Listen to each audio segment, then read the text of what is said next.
estou entendendo.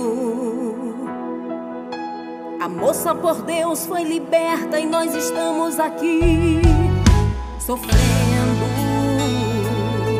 perecendo. Silas, eu também não sei o que dizer. Até achei que a multidão ia nos agradecer ou até nos aplaudir. Eu não consigo entender. Paulo, estamos dentro de uma prisão, encarcerados e amarrados, pés e mãos. É triste dizer, mas não é boa a nossa situação.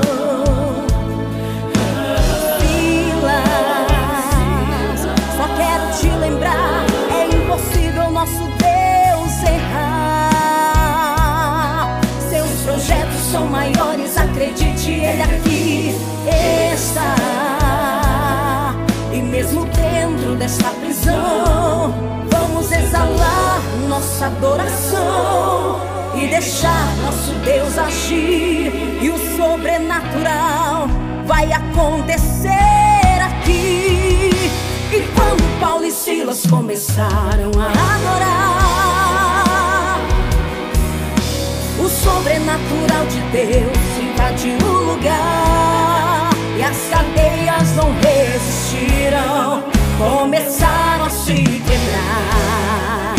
E houve conversão, até o carcereiro se rendeu em adoração. O som de um adorador quebra as correntes e abre as prisões. E terremotos acontecem onde há adoração. Então não pare de adorar, não pare não, mesmo estando na fornalha ou na prisão.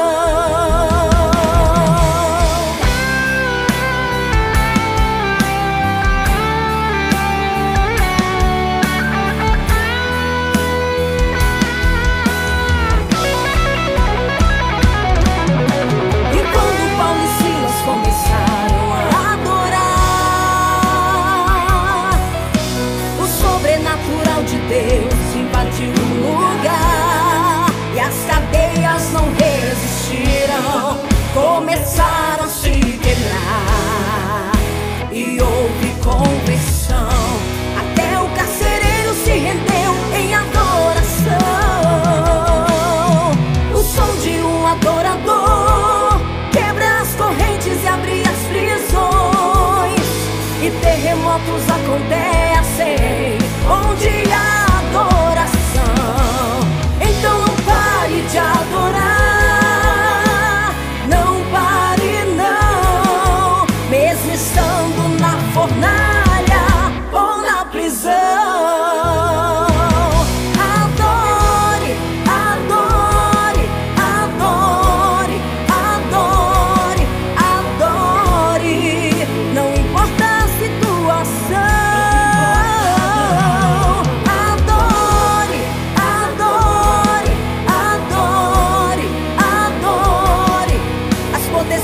O mal não resistem ao som da adoração.